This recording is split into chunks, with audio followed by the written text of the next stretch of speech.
They were anxious, admittedly, because these people who, I'll give the administration credit, had done nothing but cause problems for the school as a whole, were going to be put up in front of the church, just like we do here, and lead the school in song. And they were worried that they were going to do something truly horrible. Right? Like, as bad as change the words. That we have microphones up there. Say a bad word, and then try to shrink back into the class. They were worried, and I understand, and I get that. But I told them, I said, listen, these guys only take from this institution right now. I'm giving them opportunity to give back. And I said the same thing to the kids. And I was honest with them. I said, guys, I've heard about you. I heard about how you constantly are causing problems for every community, for teachers, for just people in the area. People have written you off. You need to know that. But here's a chance for you to give back. But I need you to know something, that if you get up there, if you sit in these rows and in front of those microphones, and you make a joke of what this school stands for, a Catholic school in the south side of Chicago, then I need you to know, I am getting up from the piano. I'm walking out that door. I'm getting in the car, and I'm driving to my home. And you will not see me again. Because I will not be here anymore. Because they don't believe that you can do this. But I'm trusting you with my reputation, which is nothing here, and my job. And initially they were, taken back. One or two kids were like, maybe we shouldn't do it, Mr. Briggs. Not that they were going to do it, but they didn't necessarily trust their other friends. But then some of the more vocal kids were like, oh, let's do it. So the Mass Day comes. It's in November. And we go in there, and they stand up there. And I invite the congregation of students, 900 or so boys, to stand. And they do. And these guys sing. Those guys don't sing yet, okay? They're still feeling it out. They still need to learn some of the music because they've never sung. And they do a wonderful job. Teachers, at the end of Mass, they got a standing ovation. Okay? They got a standing ovation because they see that these people tried. Teachers came up afterwards to these boys and thanked them for their service to the school. And I don't think some of these boys have ever had this experience before. Mass is at Brother Rice now. Everybody sings. The faith part of this, I took trust of God in kids. That was number one with this situation. Because after that Mass, I no longer felt alone. Those kids were my biggest allies, even more so than the kids that I was hired to really come and focus on, the band kids. Those kids were my powerful allies for me in the school because they know that I trusted them, because I did trust them. I gave them very powerful control over my future. And then they trusted me back, knowing that I was not going to put them in a situation where they would be ridiculed. I trusted God in the fact that engaging these boys in this way, I knew that there had to be some divine intervention. To praising God with song is a big journey. And I know they didn't do it alone. Okay, they didn't. Second thing, I took the understanding of the awesome responsibility that we, as believers, have to pass on our faith to young people. It is so important. And I hate to say it, but it's so often neglected because it's hard. It really is hard. To go to a young person who is predisposed to sort of reject anything that is adult, the church, school, work, anything, and talk to them about faith is hard because it challenges us. It asks us, what do we really believe? And we don't think about it enough. We don't think about what we really believe enough. So when we enter into this difficult discussion with kids, it makes us step back and say, oh man, and it's difficult. We don't like that. It feels uncomfortable. But we need to step up. It's a very important job. I mean, think about it. If you just convert one kid who was not believing before to now he thinks he has some faith and he's going to start to follow that, no greater gift you could give to that young person or to God. Third thing that I took from this experience specifically is stepping outside your comfort zone. Moving to Illinois, moving away from my home, was quite a sacrifice. And I still lament it. I still am sad, and I still miss the people, my family and friends in Maryland that I had been with for 28 plus years prior to moving here. But everything that I've gained from here I would not have without it.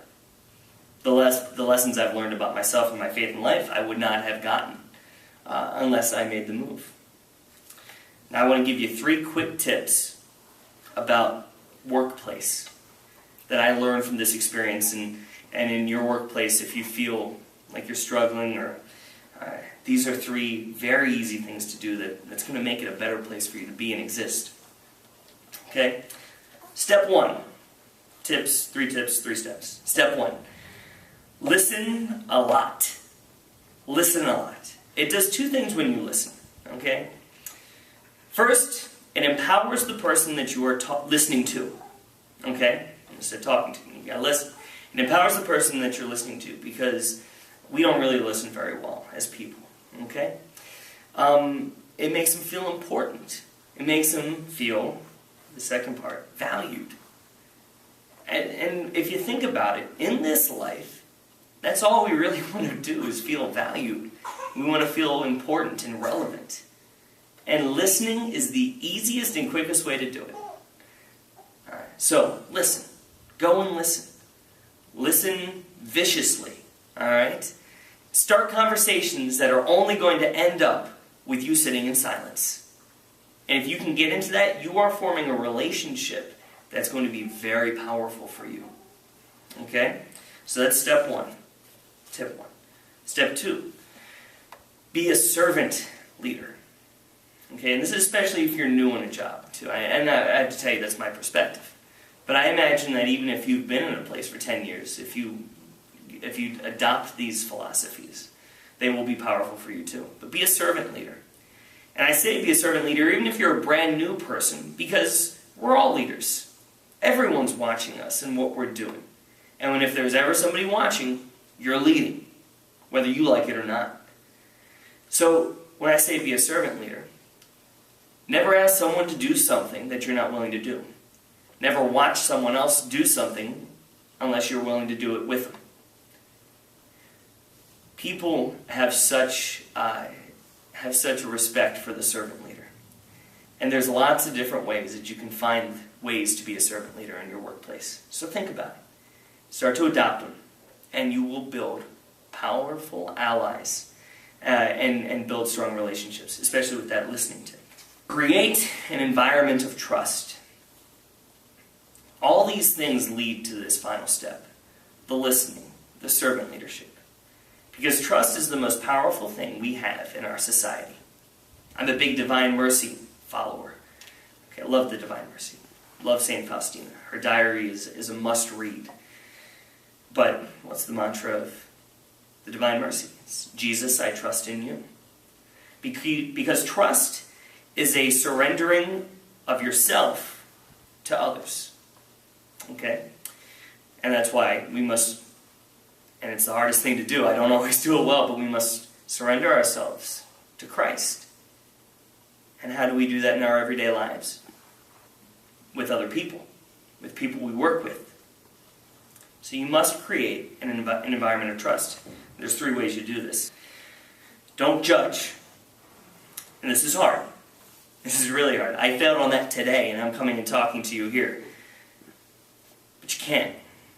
It's not our job. Okay? We need to protect ourselves. We need to protect our jobs to a certain extent. But tearing down others is not the way to do it. Even in our weakest and hardest moments, we got to rise above it.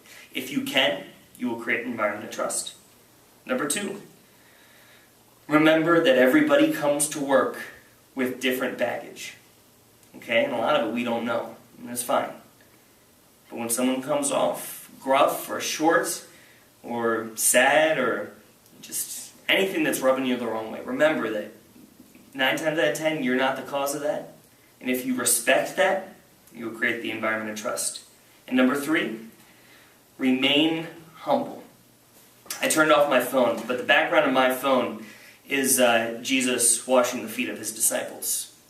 And I have that as a background of my phone to remind me as many times as I look at my phone in the day, which is countless, I'm sad to say, that Christ washed the feet of his disciples, which is symbolic for his relationship with us and our relationship with others.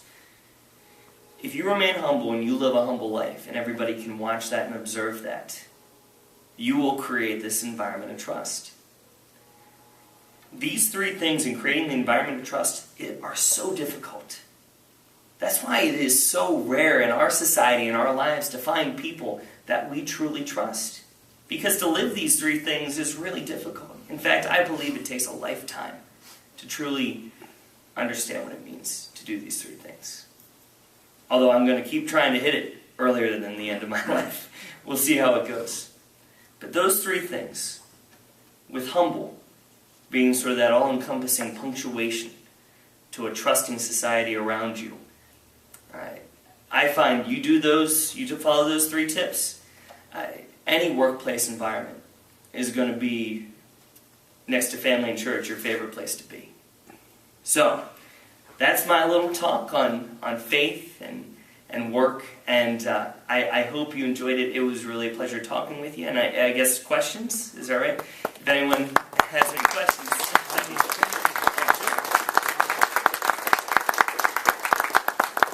Yes? Is Brother Rice run by the Christian Brothers? Yes, Brother Rice is run by the Christian Brothers, and there are a number of brothers who work at Brother Rice. There's actually a monastery attached to the school, which is great to have those guys there. And they are part of the everyday life. You don't go through a day at Brother Rice without running into at least a few brothers. No, I had a Christian Brothers High School, I guess, and well, that was way back, but then just about everyone was a Christian brother, and a lot of them, were quite experienced in teaching, because that was their entire life. So. That's exactly right. And you know what my favorite thing about the Christian Brothers and Edmund Rice especially, is that their mantra is that everyone is entitled to education, and everyone can be educated.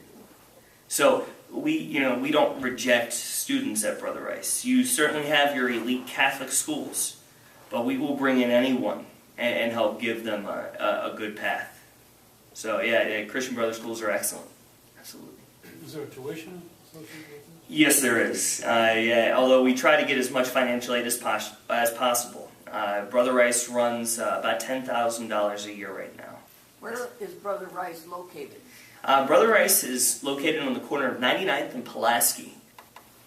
Well, thank you all very much. Oh, no, we have one more. That's fine. I wanted to remark, you would make an excellent priest if you didn't have that family. I went to Catholic high schools, and you remind me so much of the Jesuits. Oh, yeah. And, we need more people like you to get across to these young people. Thank you. That's a huge compliment. And if priests could get married, I would become a priest, but we'll see. We'll see what happens. Well, thank you all very much. I look forward to